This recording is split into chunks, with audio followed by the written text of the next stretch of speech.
ज़्यादा प्रभावशाली होता है एक नाटक देखना। तो उस अगर देखा जाए कि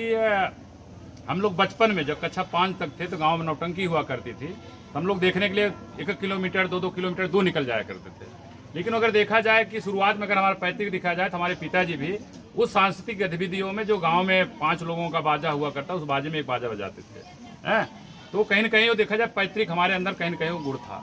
और जब 93 में मैं प्रयागराज की धरती जब इलाहाबाद यूनिवर्सिटी में पढ़ने आया तो यहाँ पे मैं अखबारों के माध्यम से लगातार थिएटर के जो है कि सीन और थिएटर के विषय में बहुत सारी चीज़ें देखता था। लेकिन 93 खोजते खोजते सन 2000 में जब मैं LLB करने लगा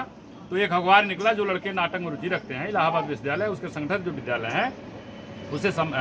इंग्लिश विभाग कक्ष संख्या 5 में संपर्क है। मैं संपर्क किया लगभग 2000 से 2004 तक। थिएटर की ABCD क्या होती है मैंने सीखने का प्रयास किया। जब सीखा तो मैं जहाँ सीख रहा था वहाँ आज के देखा जाए कि इस लोकतंत्र में जो एक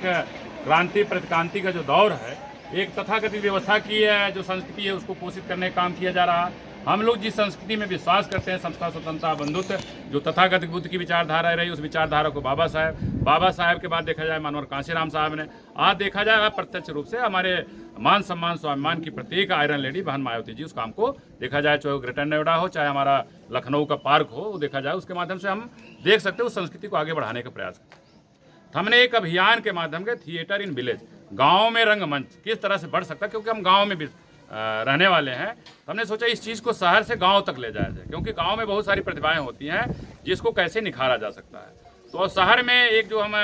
क्रांति प्रतिक्रांति बता दें, आज इलाहाबाद में 2 दर्जन के करीब थिएटर संस्थाएं हैं। वहाँ पे जो एंट्री पॉइंट है अगर देखा जाए कि आपका जात पूछा जाता है, या जैसे हम राम ब्रिज हैं तो हमारे नाम के आगे राम है, किसी राम ब्रिज का नाम है तो आगे पीछे राम है, किसी का आगे राम है, किसी के पीछे राम है, किसी का आगे पीछे राम है। ये राम से भी पहचाना जा सकता है कि अनुसूचित जात का ही कोई व्यक्ति है, तो उसकी तुरंत वहाँ पे बिना कैंची चलाए छटनी हो जाया करती थी। तो मैंने सोचा हमारे समाज में जो व्यक्तित्व छिपा हुआ, जो प्रतिभा छिपी हो, उसका कैसे निकाला जा सकता है। इसलिए 2007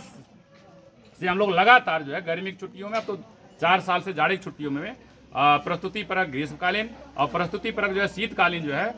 15 दिवसीय 20 दिवसीय कभी कभी 1 मंथली जो है हम लोग जो है कि सृजनात्मक कलात्मक और व्यक्तित्व विकास के लिए रंगमंच का जो है हमारा बच्चा रहा प्रबुद्ध, आज हमारे बीच नहीं है, तो उसके नाम से प्रबुद्ध बाल रंग कार्यशाला जो है आयोजित करते हुए चले जा रहे हैं। और लगातार देखा जाए कि 2007 से अब तक देखा जाए कि अभी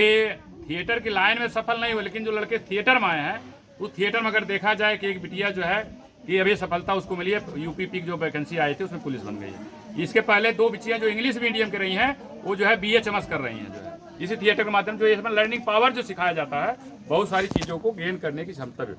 विकसित होती है। और कुछ बच्चियाँ हैं उस प्रक्रिया में भी लगी हुई हैं निश्चित, जैसे एक लड़की रिया करके है वो नृत्य में आगे जा रही है, अवसर मौका मिलेगा तो हो सकता है वो पूना के जो है इफ्ता में और वहाँ पे जाके वो प्रयास करे जो है।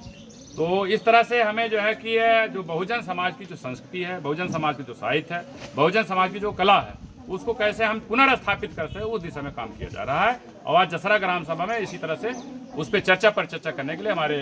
अनीता भारती जी दिल्ली से आए हुए हैं, जिसमें हम लोग चर्चा भी करेंगे भी और कुछ बातें हो भी गई। बहुत बहुत धन्यवाद।